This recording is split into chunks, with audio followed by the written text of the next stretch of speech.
This is Let's Get Growing with horticulturalist Nathan Wilson at Lanier Nursery and Gardens in Flowery Branch. Get information you need for gardening, landscaping, and home plant care. We're taking your calls right now at 706-865-3181 or email info@WRWH.com. Now, here's Nathan. Good morning, gang. Hope we're doing well. It's a beautiful day, isn't it? Nice and kind of cool and overcast. What a great day to get out into your landscape, get out into the garden, and get growing. Welcome to Let's Get Growing from WRWH. I am Nathan Wilson, and I'm here to answer all of your questions that may be probleming. I love that word, probleming. That's not even a real word, but probleming you or bugging you in the garden. Call us at 706-865-3181, or if you're a little shy this morning, feel free to send us a message at info@WRWH.com. So we are here to answer all your questions, and I was thinking today about a problem that a lot of gardeners and novice gardeners or non-gardeners have, and that's killing plants. Let's start off with a downer note this morning. But I don't want you to be scared about killing plants. Because, see, in the garden, there are three things that are always happening. Number one is life. Number two is reproduction, to keep this a family-friendly show. And number three is death. Things are always growing, they're reproducing, or they're dying.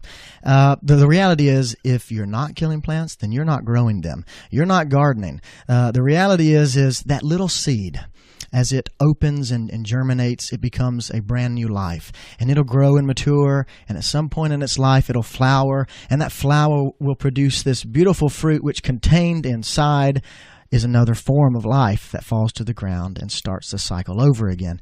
And you know, that plant may live for a year.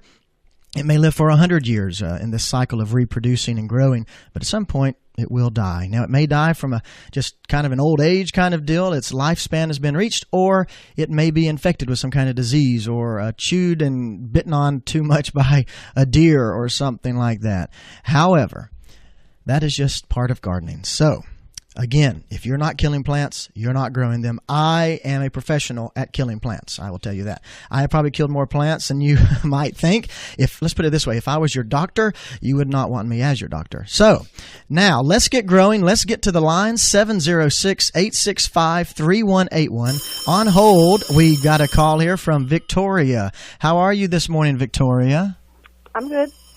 Well, you got a problem in the garden, a question in the garden? Yes, I have a question about butterfly bush, and I've been reading up, and there's a lot of negative information about how it's kind of bad and roots out our native plants, and I was wondering if you could explain how that works and what's so bad about it. Sure, absolutely. So butterfly bush came out. It is actually native to the Asia area, kind of like China and that part of the world. And, you know, we've used it in the landscape for a long time. It's a beautiful plant. It's always producing flowers throughout the summer, just one after the other. It does produce a certain amount of nectar. However, you know, it's only known as the butterfly bush because some human called it that. It didn't just say, hey, I'm a good butterfly bush. That's just what we called it. And so it's kind of a marketing issue at this point because, you know, we were trying to sell it and say, hey, butterflies love this because it blooms all the time, which is true. However, what we have found in recent years since we've been growing it in our landscapes is that it does reseed and it will populate itself. We call this escaping cultivation. And when a plant escapes cultivation, that's a bad thing because generally it has the ability to, like you mentioned, kind of push out some of our native plants and push away into the woods, much like privet, which, if you're familiar with the privet, is all over the place, or kudzu is even more of a bad guy that everybody knows.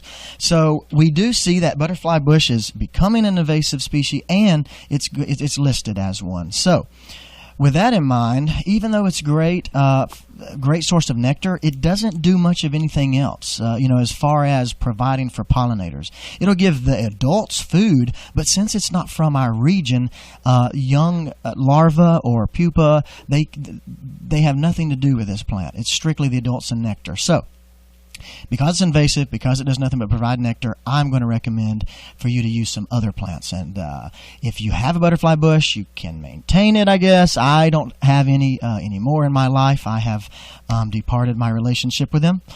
But I will say some other plants like summer sweet. See, summer sweet or clethra is a wonderful plant that is native to our region, and it's blooming right now. And the ones that the ones at the nursery have been blooming for a couple of months now. So they're a great summer bloomer. That's a good alternative to that. And also a number of herbaceous perennial plants like coneflower or mountain mint or black-eyed Susan. Some of these things that, Joe Pyeweed. I've got to mention Joe Pyeweed. These are some plants that you can use as an alternative nectar source that is not going to be encroaching into our woodlands. So, Victoria, I'm a loudmouth, but does that help explain the question some? Yes. All right. Well, thanks for calling, and look forward to hopefully seeing you purchase some of our native plants at Lanier Nursery and Gardens in Flowery Branch. Let's get growing, Victoria. So that's a good thing. You know, butterfly bush is not a good thing, but the good thing is that folks like Victoria are concerned about things possibly encroaching into our wildlife. And we don't want that. We don't want, the way I look at it is somebody says, why don't you grow this plant? And I say, why don't you sell it? And I say, well, I don't sell it to the nursery because I don't want to be an 80-year-old man and look out across the woodland and see this invasive species that's taken over and know that it was partly my fault. Just like the guy who brought over privet. I'm pulling privet left and right, and I know some of our listeners probably are. And if you are, you can think, I don't know whose fault it was, but I know that I don't want it to be my fault that butterfly bush is creeping out. I would rather us plant plants that are going to help complete the life cycles of pollinators and also not just provide food for the adults, but give a place for the children to grow upon and overwinter. Now, you've got mail. We have a message here coming in at info@WRWH.com. This comes from Sam, and Sam is out of Gainesville, Georgia. Wonderful. Thanks for sending your message, Sam. Sam says, good morning.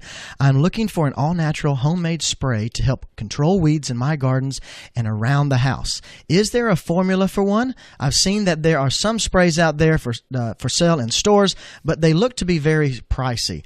Yes, Sam, there are definitely weed control options that are all-natural. Homemade to some degree, but the all-natural part comes in a few forms. So one thing is, corn gluten. Gluten has been like a taboo word in the, culinary sense. We're finding people are perhaps allergic to gluten, but corn gluten is a product that you really can't make yourself, I don't guess, not very easily. But you could purchase it. We sell it at the nursery. And it's about the price of any of the other chemical forms. It comes in a spray form where you can hook it up to your hose. It's ready to spray, and you just spray it across your lawn. And it is very effective at suppressing weeds and keeping the grass looking beautiful. So corn gluten is one option. Another option is iron. We're finding that iron is a source to help control weeds as well. Now, I don't think you can make that at home, but it is an all-natural product, another one that we sell at the nursery, and it will help to suppress weeds if used correctly. Now, the last option is one you could source a little easier, and that would be vinegar. Vinegar, and I did some of this research in the organic program at the University of Georgia while I was studying there. Vinegar is effective at controlling weeds as far as killing the tops of the plants, and if you do it frequently enough, you can definitely damage the plants and weaken them enough that the root dies as well. You have to stay on top of it. But here's the kicker. Going to the your local grocery store and getting a all-purpose or white vinegar or apple cider vinegar generally is not going to be good enough. I have heard some success stories with plants down on it because it's only a 5% vinegar. Really, you're looking for more of a horticultural vinegar, which would be about 40% or so, much higher, and you do want to be careful with that because it's such a high concentrated product, but it is all natural. So again, corn gluten gluten, iron, and vinegar. These are options that can help you control your weeds for sure. So thanks for sending that question to us, Sam. We appreciate that, and we hope that that answer helps you get growing and helps you get those weeds out of the landscape. I do have a question here that I'd like to bring up because we hear this a lot at the nursery, and this is one that one of our customers, his name is Rick, he came in and he said something was eating his hostas. He had some pictures of it. He said, could it be deer? What can I do to keep my hostas alive instead of being chewed down to the ground? And the pictures revealed to me that even though he thought it was deer, it was not deer. The reality is his hosta had a clean cut, a clean break where something had bit instead of just pulled and chewed. See, deer damage will be very ragged and kind of edgy, sharp, because deer only have one set of teeth. They I don't know if they need polygrip or not, but they do have one set of teeth on the bottom, just like a cow, and they pull away at their whatever they're trying to eat, and so they'll leave a jagged, rough edge. But in Rick's case, the damage was a clean break. I would suspect that was more of a rabbit damage. And if you know old Bugs Bunny, he's got two sets of teeth. He's got those top big teeth, and he bites with two teeth like you and I do. So whenever you bite into an apple, you can see clean cuts, and that was the case on Rick's hosta. So I don't believe it was deer. I believe it was rabbit, which we still would recommend to control that, a kind of use of repellent, which of course is going to either taste bad or smell bad and keep away the deer or keep away the rabbits, either or. And also, I recommended for him to use a web of confusion. Now, what is a web of confusion? A web of confusion is this series of, you just go to the hardware store or bait shop really and get you a roll of fishing line. Doesn't really matter what size test, because you're not going to really fish with it. You're going to keep away deer and rabbits, and you want to wrap around your plants this fishing line and create a kind of web, just like a little spider would.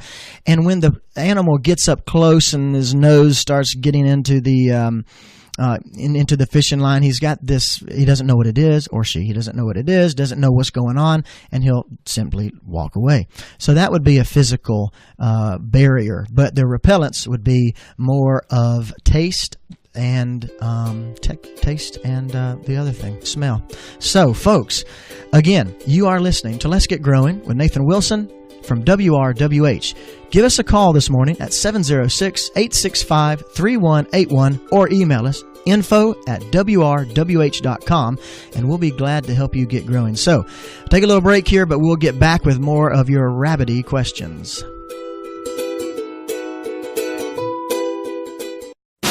Local news, sports, and community information. 93.9 FM and AM 1350. We are WRWH, Cleveland. Back to more Let's Get Growing with Nathan Wilson. All right, we are back here this morning, getting growing together. Looking forward to answering all of your questions. Give me a call at 706-865-3181. That's 706. Oh, we've got another message that came through here on our email. And if you want to send us an email, send it to info@wrwh.com. All right, Ethel from Shoal Creek. Wow, she says, good morning, Nathan. I've started an organic garden, and I've read that ladybugs are a godsend. How do I attract them to my new garden? Okay, you are right about a godsend when we talk about ladybugs. The reality is ladybugs, they are wonderful. One thing that is going on with ladybugs is they go and they are like the predator. They're cute and they're nice looking, but boy, they like to eat things. They do like to eat things like aphids and small bugs that are eating your plants. So as far as a godsend, you are right, Ethel, about that. So the question is, how do you attract them? There are several that can help bring them in. Things like scented geraniums, which there are perennials, and there are geraniums that you would purchase every year, but there are some that come back from their rootstock, the perennials. Coreopsis is another good option. Ladybugs, they also look for pollen. They do eat insects, but they do look for pollen as a food source. They actually eat the pollen. So you're going to want to find plants, particularly native plants, since ladybugs are, in fact, native to our area. Things like maybe you have an herb garden. Herbs would be a great choice as well. They're fragrant, like dill, cilantro, fennel, yarrow, some of these types of things. They would be wonderful. An annual plant that reseeds itself is called cosmos. I know sometimes they can get a little weedy, but they're easily controlled if you go up there and pull them up. But regardless, great sources for pollen that ladybugs are going to love. And then when they have their fill on pollen, they're going to go attack those bad guys in your landscape, like I already mentioned, like aphids. I don't like aphids at all. So, Ethel, I hope that works out for you. And feel free to come visit us at the nursery, LanierNurseryGardens.com. We'll get you there. We have directions there, and be glad to show you some plants that will help attract ladybugs. While we're talking about ladybugs, I just happen to think that there are a number of larvae that may be kind of confused. So ladybugs themselves are a wide group of insects, but there's a particular ladybug that's called the squash lady beetle. Okay, so not ladybug, but squash lady beetle. And this lady beetle can do some damage, some major damage to your squash plants. Now, there's a difference when you look at larvae, which larvae, again, are the young, the children, the babies. We want to make sure before you start killing certain babies that you know that the babies are either good or bad. The squash lady beetle is going to be a yellow-bodied, soft body with these black little hairs, whereas the ladybug larva is going to be very dark, black almost, really black. And so don't just go out there and start killing these little worms like that. They're larvae, not worms, but they will become what we call adult ladybugs, or in the case of the squash beetle, the squash lady beetle. So before we just go out there and spray some things, try to kill everything, let's make sure that what we're working on and going for is trying to protect the good guys as much as we can, and only going after the bad guys. So thanks again, Ethel, for that question. That brought us into a good discussion about lady beetles, ladybugs, and whatnot. So this morning, I want to talk a little bit about screening as well. A lady came to the nursery, and she said that she said, my neighbors are weird. She said, my neighbors are weird, and there's nothing between our property lines, and I'm tired of seeing them. What can I do to block the view of block that view year round? Is what she was getting at. And I kind of laughed because I was like, lady, I can't do anything with your neighbors. It's not like you can just sweep them under the rug or throw them in the closet like dirty laundry when company comes over. But what you can do is you can screen your property with plants. And to get that look all year long, you want to go with something evergreen. Now, for many years, people have been using Leland cypress. And Leland cypress is becoming a pretty bad tree. It grows fast. It did what we wanted, but after 10 to 15 years, you can mark it on your calendar, folks. 10 to 15 years, that plant is going to start declining. It's going to have a disease issue. It's going to break, and you're not going to be happy with it. But there are good alternatives. So just like I told the lady that came in the nursery, I told her to look for a plant called green giant arborvitae, which is beautiful and green and grows about 3 foot a year, as well as Japanese cedar, which is another thick evergreen that's going to stay good looking all year long. And if you want something a little different, go for an Arizona cypress. An Arizona cypress is a plant that is from Arizona. It's a native, as well as the arborvitae, but it's a blue color, kind of an ashy color. So if you want something a little different, go for that. Go for the Arizona cypress. So give us a call this morning, folks, at 706-865-3181.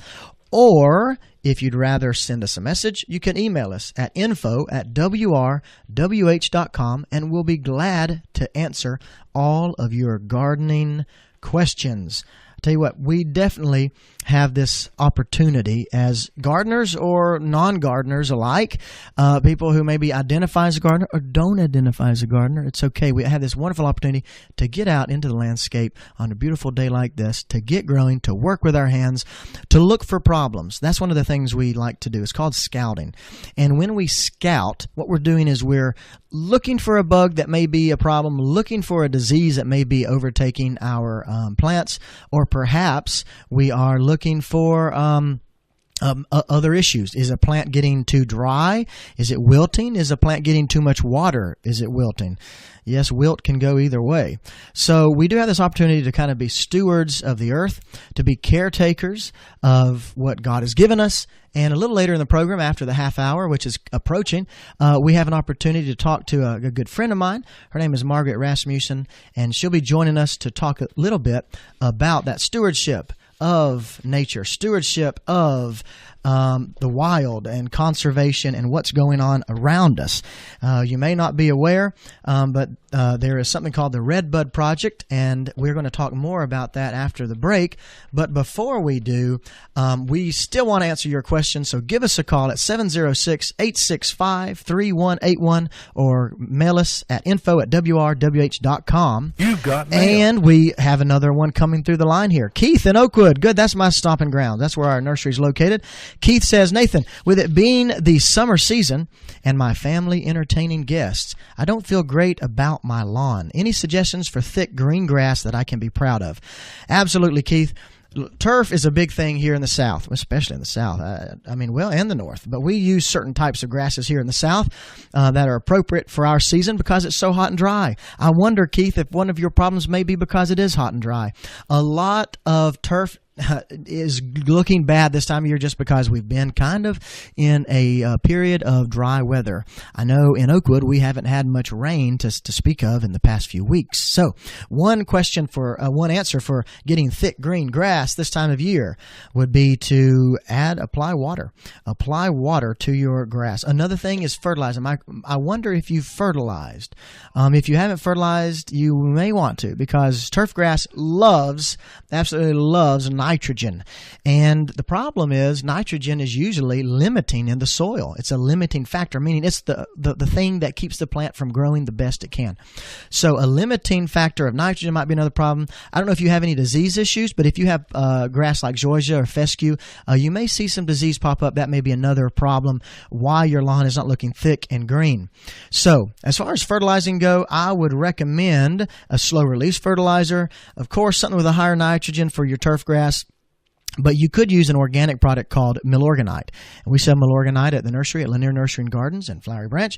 And we sell it cheaper than the Home Despot. We do. We sell it cheaper than the Home Despot. And so you can come on and visit us for that. It has 5 to 6% nitrogen, and it will help green up. Also includes iron. Iron is another product that is going to help green up your lawn. So Keith, keep that in mind. Thanks for sending us a message, Keith. And if you want to be part of our conversation, our garden talk here at Let's Get Growing, call us at 706-865-3181 or email us at info@WRWH.com. Now, let's take a little short break, and when we get back, we'll take more of your grassy questions.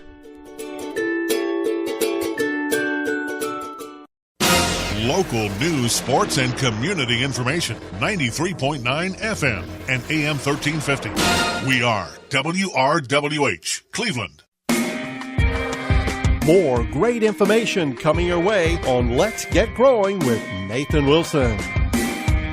Welcome back, folks, to Let's Get Growing from WRWH. We're glad you're joining us, and we want to hear from you because I know that your landscape, just like our last question from Keith in Oakwood about his nasty-looking lawn, I know that yours may or may not be looking so good, right? If you look outside and you see problems in the landscape, give us a call at 706-865-3181, or you can email us at info@WRWH.com. We are going to have a special guest, a good friend of mine, Margaret Rasmussen with the Rosebud Project and Linwood Nature Preserve, coming up in a few moments. But I want you to go ahead and write down some questions to keep them, because after our conversation with Margaret this next half hour, if you call me and ask us a question, then I'll be glad to give you a 10% off gift of any purchase of plant material at Lanier Nursery and Gardens. So if you call in the next 30 minutes after our presentation our discussion with Margaret, we'll give you a 10% off coupon to come and buy any plant that your heart desires at Lanier Nursery and Gardens. So this time of year, it's been very hot. It's been very dry. We need to make sure that we're keeping a close eye on our plants.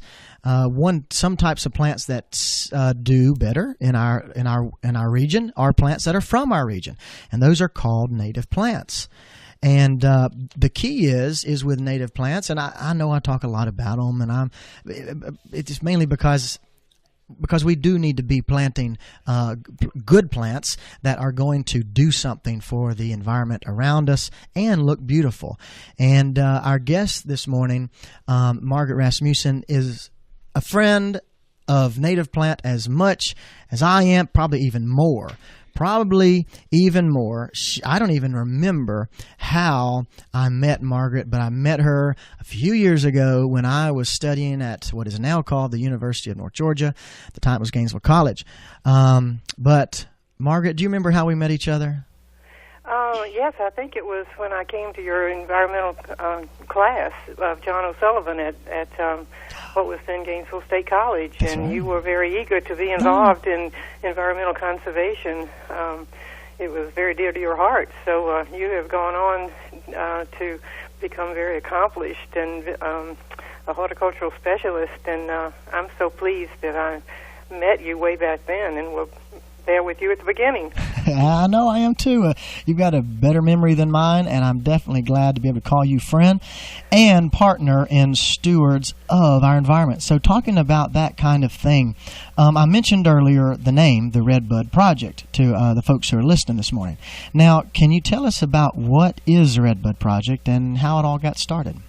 Sure, I will, and I just want to say that you will hear my voice, but I'm speaking for hundreds of people out here in the region who are interested in environmental conservation, and they are the Rosebud Project. The Rosebud Project is an environmental conservation movement to promote awareness of Hall County's extraordinary natural ecosystems and to encourage sustainable economic development with green infrastructure. So we take on projects that model those concepts and give people an opportunity to be involved in conserving the environment. Believe it or not, Nathan, many people in the area are seriously concerned about environmental conservation. Right. We're the fastest growing county in the state, and we learned in 2007 from the Gainesville Hall County Urban and Community Forestry Commission that we've been clear-cutting our tree canopy at the rate of 2,600 acres a year since 1985. And about the time we found that out, we learned from the State Botanical Gardens Certificate in Native Plants program that Georgia is fourth in the nation for native plant species per square mile and for rare, threatened, endangered species. But get this, Hall County is a treasure trove of native plant communities for Georgia because 2 million years ago the glaciers pushed seeds and spores of native plants into our Gainesville ridges from 4 zones north of here, the Appalachian, the ridges and valleys, the Blue Ridge, and the Upper Piedmont. So we put all that together with our, if you will, our addiction to native plants and our love of native plants. And then we moved ahead when the Gainesville Federated Garden Club Council started a survey. They said, well, Margaret, we don't know whether this Rosebud Project is something we want to have happening, but let's do a survey and find out how concerned people are with environmental conservation of the Hall County region.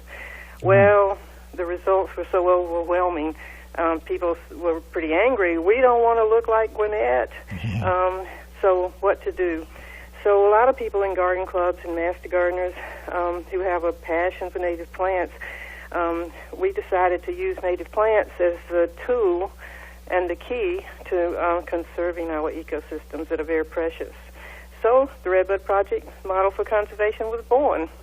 Wow, no, that is a good story because you're exactly right. I mean, it's becoming apparent that, we, like you just said, we don't want to look like Gwinnett. I mean, in my view of things and philosophy in life is, God has given us all these beautiful trees and plants and environment, and man comes in and brings in concrete and steel. And I used to work in Atlanta for some time, and it kind of gets on you when you're not around nature. So to kind of move, so Redbud Project got started, but now we've got some other things going on that Redbud has done, particularly the Linwood Nature Preserve.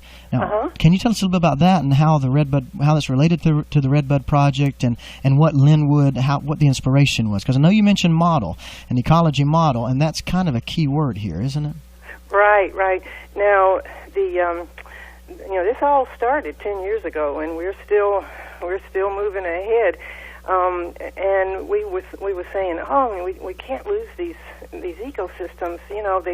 Once they're gone, we can't replace them. And my one of my first presidents, Tom Raines, who was a master gardener, he said, well, all this talk about conservation native plants is well and good, but we really need to show people what we're talking about, and get them into nature. So we started scouting the countryside for a place to get people into nature so they'd appreciate what we have and what we could lose. And when our scouting committee went out to the Gainesville Parks and Recreation Deputy Director Michael Graham, he heard us out and then he said, I think I have a place for you. And so the city had gotten a 13-acre tract on the Chattahoochee right in the heart of the city with Governor's Green Space funds in 2002, but they didn't have the resources to develop it.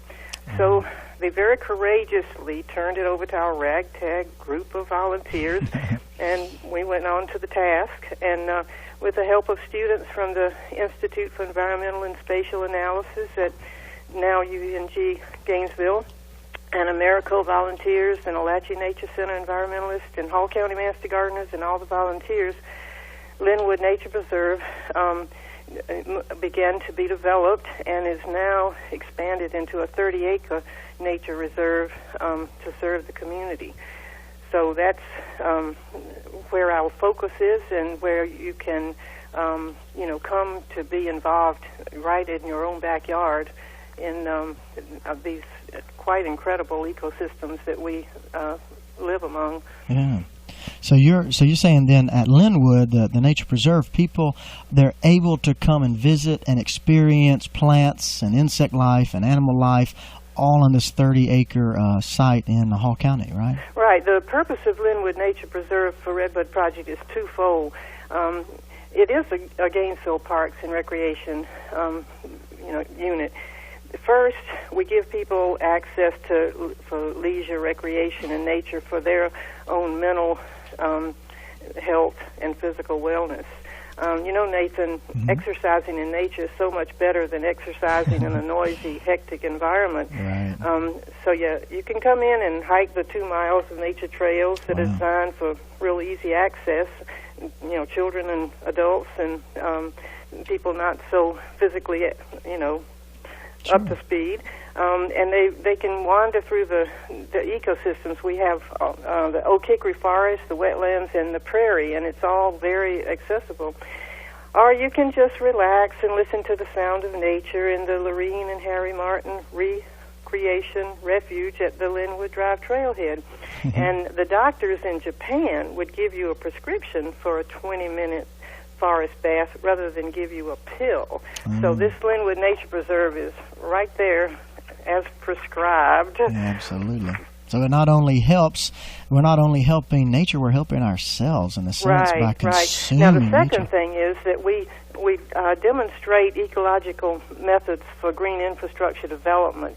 With all of the economic development that's going on, we're not opposed to economic development that is really going on here, but we do want to encourage sustainable development because that's much more economically feasible than the traditional construction methods. Like to control stormwater runoff, we've created residential and commercial scale rain gardens that hold the water in place to soak it into the ground rather than flood the streets and erode the the soil and dump it into Lake Lanier. And we have permeable paving for parking to demonstrate how you can put that in, and the water from the storm go right down into the ground and is filtered before it rushes off and causes all the damage. The other thing that we have to demonstrate is the Native Plant Conservatory, and that's managed by the Hall County Master Gardener Volunteers. And on that, we display native plants that are indigenous to these Gainesville ridges, so people can learn the plants, and when they're wandering in the woods, they can identify them. But more than that, they can consider them for their own landscapes, whether it's private or commercial or municipal landscapes. If we put in these native plants, they're a lot more. They require less moisture, less. They hold the soil. They survive all climates, and with climate change and global warming, whatever you want to call it, it's very important that we encourage these native plants that can survive these conditions as they change. So you might say, what's the big deal about native plants? Well, Nathan, I'll tell you. It starts with the insects that thrive on the native plants, because they've adapted to the poison in the native plants rather than the exotic plants. And then the birds survive on these high-protein insects and feed their babies. And then the birds spread the seeds and spores of the trees so that the tree canopy is developed, and the tree canopy will absorb carbon dioxide of 26,000 cars driven in a year, and then return it to the atmosphere as oxygen for us to breathe. So that's the so what of native plants. Absolutely. You know, I love it when you talked about the conservatory there you have, which is essentially a garden, a native plant garden, and that hits hard for me, because as a horticulturalist, I want to be able to take these plants, bring them closer to the house, bring them in the landscape, and use them.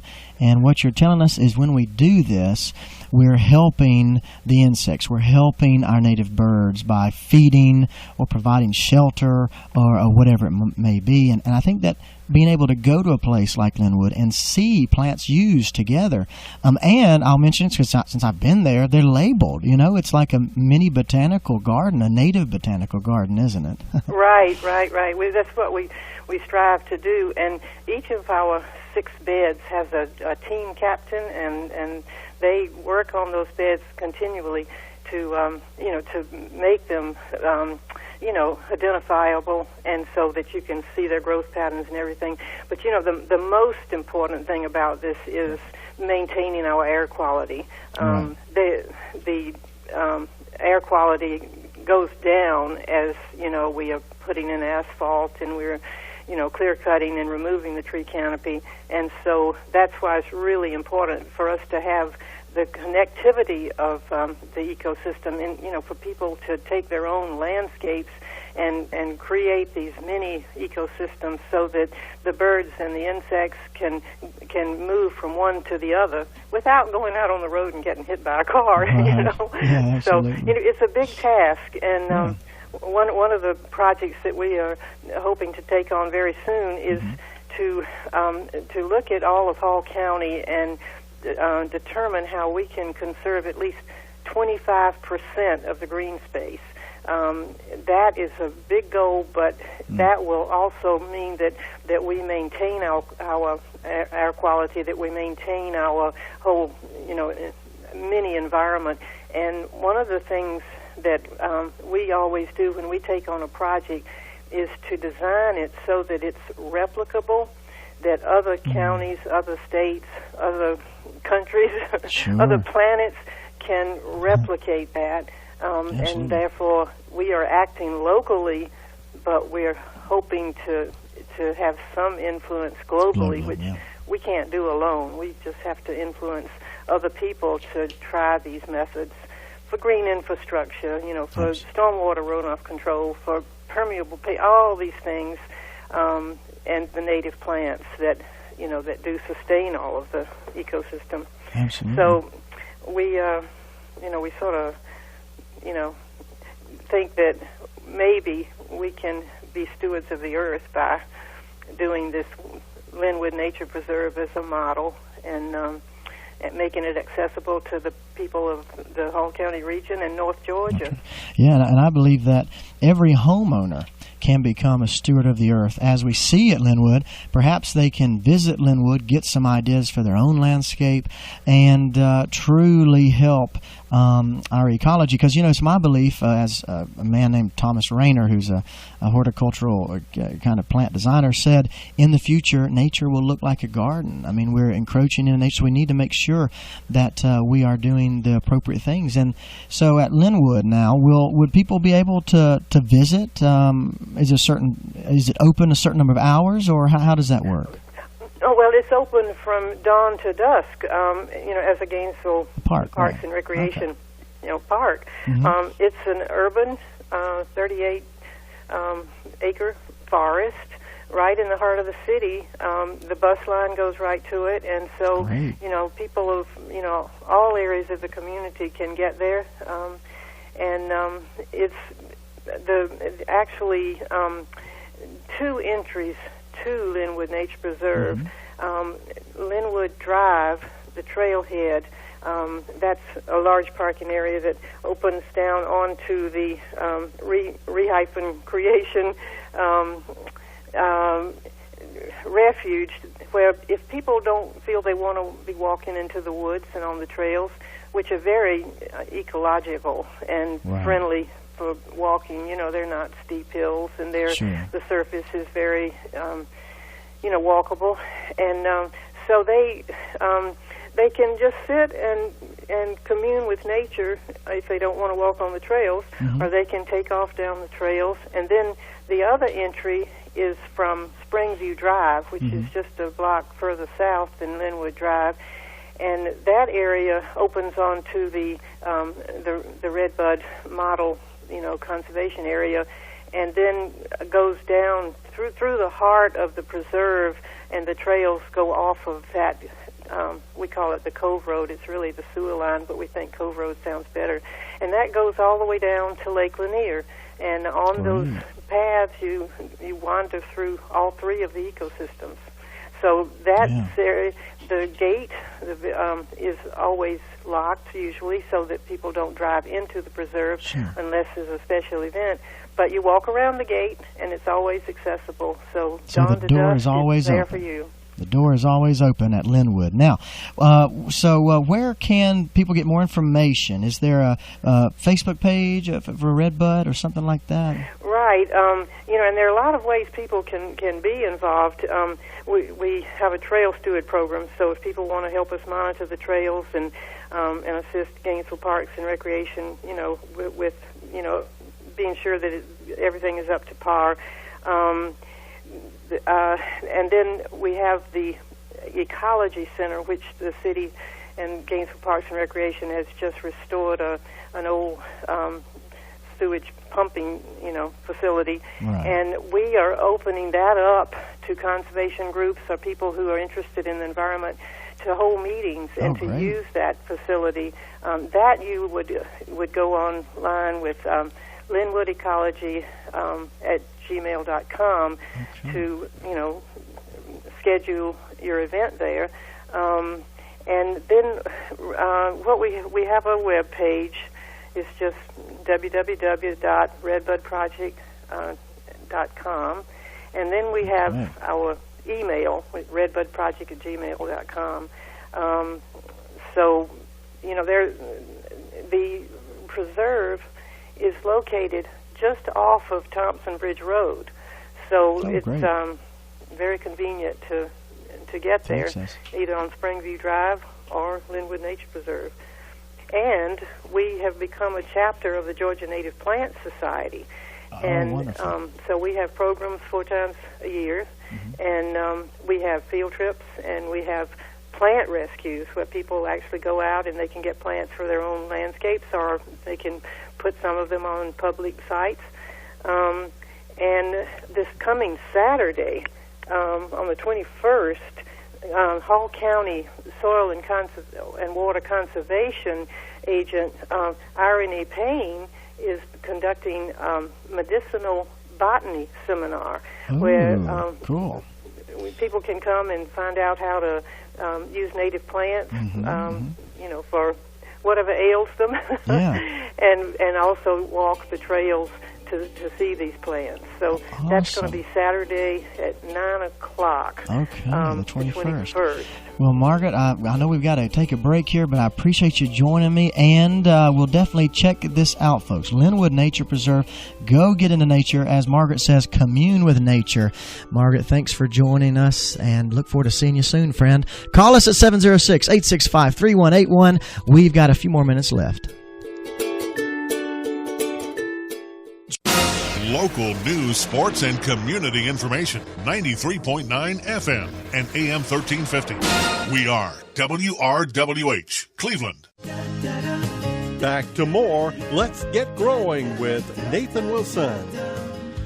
All right, folks, we had a great conversation about native plants, about conservation, and how you can participate in bringing nature home.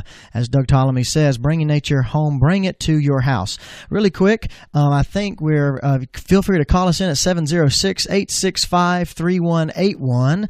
We'll answer your gardening questions, or as we've just heard, you can email us at info@wrwh.com.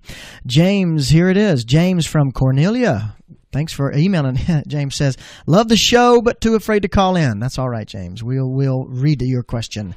What are your thoughts on rock gardens? Well, rock gardens are a great way to deal with heat and drought and those kinds of things. Definitely a big thing since maybe the 70s or further back. The general idea and practices came from England.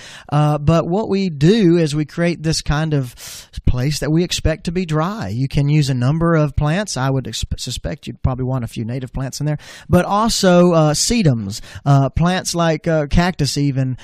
These types of plants are very fleshy. They hold a lot of moisture inside of their leaf, and they can withstand long periods of drought. And then, of course, instead of mulching with kind of traditional leaves or pine bark or things like that, you would be mulching with rocks. So this heat and hot area can continue to grow and thrive. You just got to make sure that we pick the right plants for the right place. Now, we're going to keep answering your questions, 706-865-3181. One last question I think we have time for here is from Jerry, and he's from Cleveland.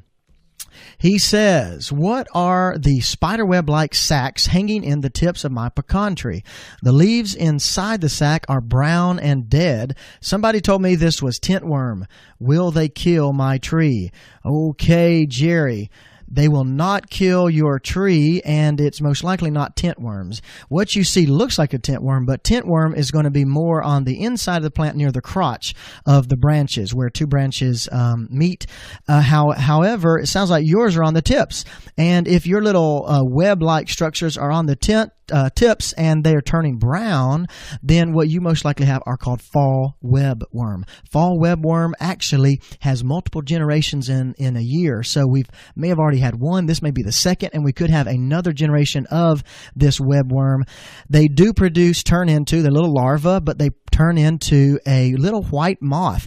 Kind of nice, a pearly white moth with some brown patches. But the good thing is they're not really a problem. They're not going to kill your tree unless you may be concerned if it's a young tree and it's just overtaking. But if it's a 50, 60-foot pecan tree, it'll be fine. What you can do is remove the branches that are damaged, bring over some biological control in the form of a 10-year-old boy and let them stomp them on the ground, do a little dance on those webworms. But otherwise, they'll probably keep coming back year after year. But don't be alarmed because there's over 50 predators that take care of them. So nature's going to take care of them. Take care of it yourself, folks. I know we're nearing the end of the 9 o'clock hour. The time is 9:58. It's a beautiful day outside, a little overcast, perfect for gardening. What I'd like for you to do is this week to write down questions you may have or problems in your landscape. And if you do that, share it with a friend, share it with a neighbor. Give them this number, 706-865-3181, or the email address, info@wrwh.com. And we'll be glad to answer those questions again this coming Saturday at 9 a.m. Get out there and have some fun, and let's get growing together. So we're going to grow very well this week, and come see us at Lanier Nursery and Gardens if you have a question. Until Saturday, I'll see you then. Thanks for joining us for today's Let's Get Growing program with Nathan Wilson.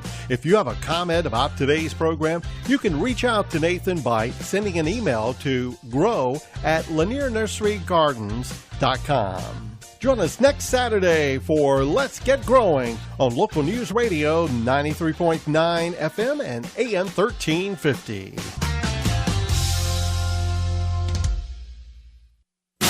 Local news, sports, and community information. 93.9 FM and AM 1350. We are WRWH, Cleveland. In Scotland, I'm Pam Huso, Fox News. From Edinburgh to Turnberry and beyond, protests against President Trump, who's spending the afternoon on the golf course of his resort in Scotland. People have been gathering here all throughout the day, protesting on a whole range of issues and about the president being up here in Scotland. Now, Donald Trump, as you would expect, took to Twitter during his leisure time this weekend in Scotland, and this is what he had to say as these protests were going on. Donald Trump said on Twitter that I have arrived in Scotland and will be at Trump Turnberry for 2 days of meetings, calls, and hopefully some golf. We know he's doing that now. Sky News reporter Dan Whitehead being sought by authorities in Scotland, a protester for Greenpeace who breached a no-fly zone to fly a banner over the resort. Along with hitting the links, the president is doing some planning for his upcoming meeting in Finland with Russian leader Vladimir Putin. The president is pledging to bring up Russian